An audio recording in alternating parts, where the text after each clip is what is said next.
Question number हमारा बच्चों अगला 5 है। हम पढ़ते हैं इसे। What is prime meridian, what is the other name for it and Y.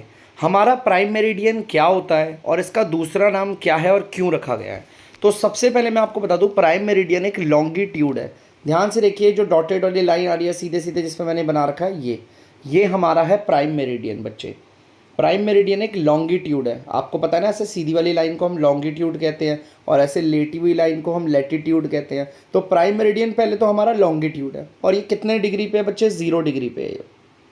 ठीक है, जैसे 0 डिग्री का जो लैटिट्यूड होता है उसे हम इक्वेटर कहते हैं ना, उसी तरह जो 0 डिग्री का लॉन्गिट्यूड होता है उसे हम कहते हैं प्राइम मेरिडियन। अब बच्चे इसका एक और नाम है और क्यों है बताता हूँ। आप देख सकते हो इस तस्वीर में, देखो यहाँ पर जा रही है सीधी लाइन, इसका नाम है, ये हमारा प्राइम मेरिडियन है। इसका एक और नाम होता है बच्चे, इसका एक और नाम होता है ग्रीनविच मेरिडियन।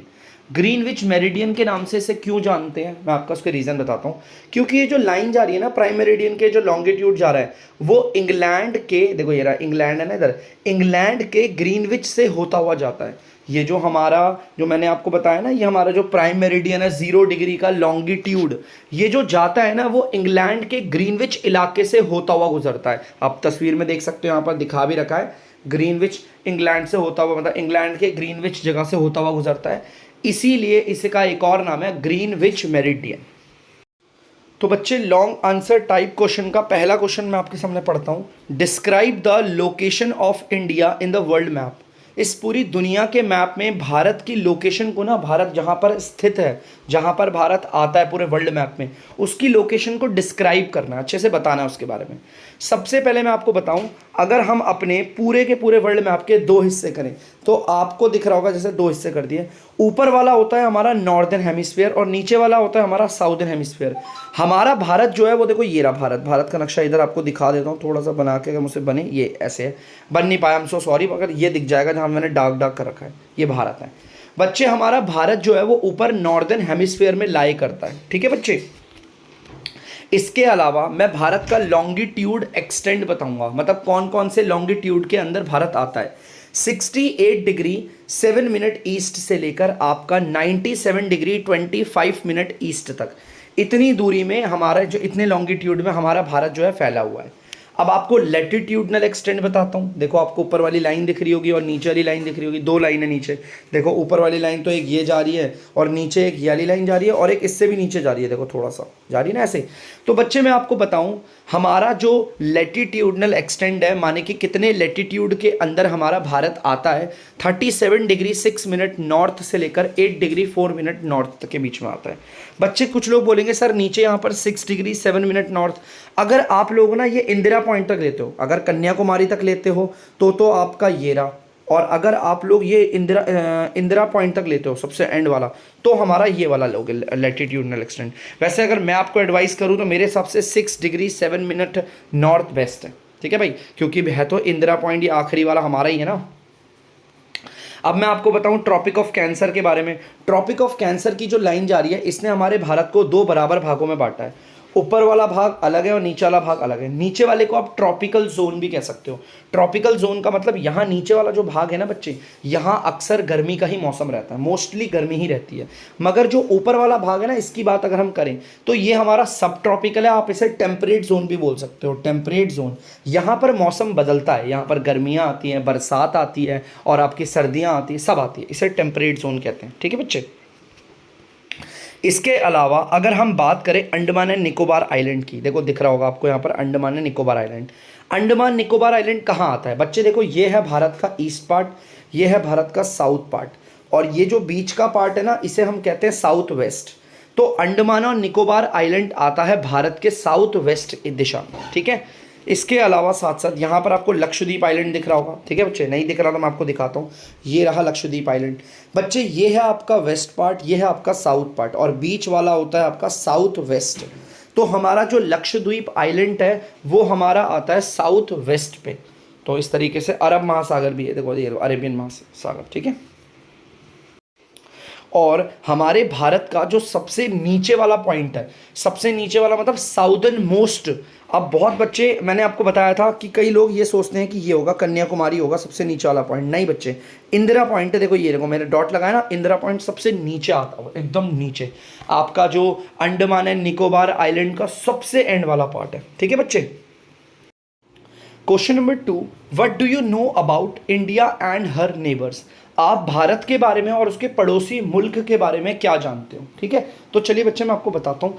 जैसा कि मैं आपको ये नक्शा दिखा रहा हूँ, यहाँ पर ये पूरा एशिया का मैप है। अगर मैं बात करूँ साउथ एशिया की, ये देखो ध्यान से, जो रेड कलर का पार्ट है ना दिख रहा है, ये हमारा साउथ एशिया है।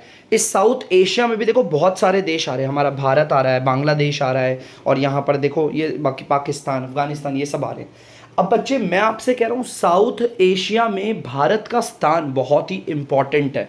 इसमें बहुत सारी कंट्री है, भारत देखो ये रहा, इसके अलावा देखो कितनी अलग अलग डिफरेंट डिफरेंट कंट्री है, लेकिन भारत का स्थान साउथ एशिया में, साउथ एशिया वाला पार्ट ना सिर्फ ये रेड वाला है, इस रेड वाले पार्ट में भारत का स्थान, साउथ एशिया में भारत का स्थान काफ़ी इंपॉर्टेंट है।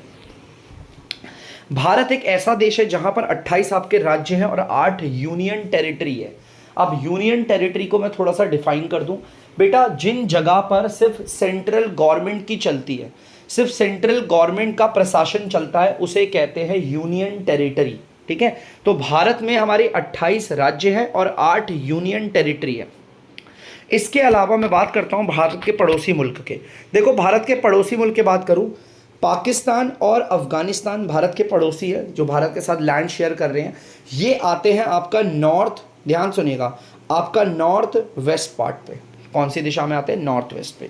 अब अगर मैं आपसे बात करूं, देखिए ध्यान से, चाइना की बात करूं, नेपाल की बात करूं और भूटान की। ठीक है, अगर मैं चाइना, नेपाल और भूटान की बात करूं तो ये भी भारत के पड़ोसी मुल्क हैं और ये आते हैं आपका नॉर्थ दिशा में, पड़ोसी मुल्क। ठीक है, और अगर हम आपसे बात करें, ध्यान से देखिएगा, बांग्लादेश की और आपके साथ साथ म्यांमार की, बांग्लादेश और म्यांमार की बात करूं तो ये भारत के पड़ोसी मुल्क हैं और ये आते हैं ईस्ट दिशा की ओर। ठीक है, इसके अलावा हम नीचे अगर आएँ तो हमें नीचे 2 कंट्री मिलेगी, एक मिलेगी श्रीलंका और एक मिलेगी मालदीव्स। ये दोनों भी भारत के पड़ोसी मुल्क हैं और ये आते हैं आपके साउथ पार्ट में। तो ये है हमारे भारत के पड़ोसी मुल्क और कौन कौन सी दिशाओं में है मैंने वो भी आपको बता दिया। इसके अलावा आप श्रीलंका को देख सकते हो।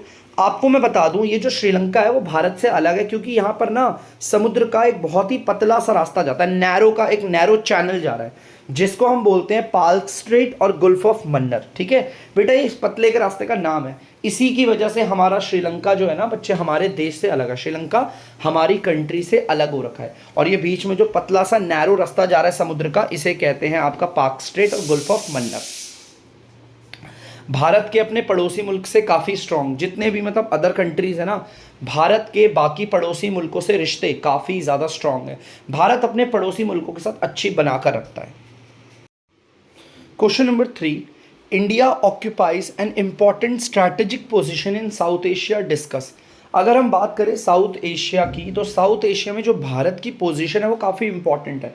अभी इससे पहले वाले सवाल में मैंने आपको बताया कि साउथ एशिया में काफ़ी सारी कंट्री है, लेकिन इंडिया का उसमें जो वो है स्थान है वो काफ़ी इंपॉर्टेंट है। समझाता हूँ कैसे।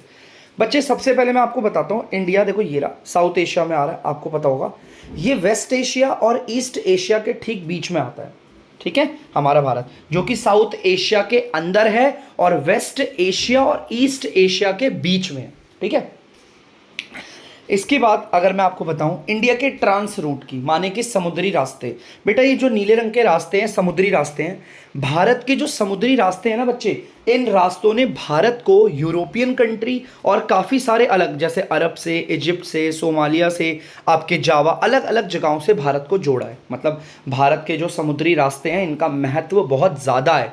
इन्हीं रास्तों की वजह से दूसरे देश के लोग हमारे देश में आते हैं और हम लोग इनके देश में जाते थे। ठीक है, इसके अलावा अगर हम बात करें लैंड रूट की, लैंड रूट मतलब कि आपका जो भूमि वाला रास्ता होता था, एक तो समुद्री रास्ता होता था, एक ज़मीन का रास्ता होता था। तो जो ज़मीन वाला रास्ता था वो देखो ऐसे है, आपको पिछले वाले उसमें दिखा होगा ये ऐसे, मतलब ज़्यादातर जो लैंड रूट थे ना वो भारत के नॉर्थ जगह से आते थे, लैंड रूट सारे नॉर्थ से थे। माने कि अगर लैंड के ज़रिए कोई भारत में एंटर करेगा तो नॉर्थ पहाड़ों से होते हुए जितने भी मुसाफिर होते थे जो भारत कंट्री के अंदर आया करते थे वो लैंड रूट से, वैसे तो सी रूट से भी आते थे और सी रूट से भी पुराना है लैंड रूट।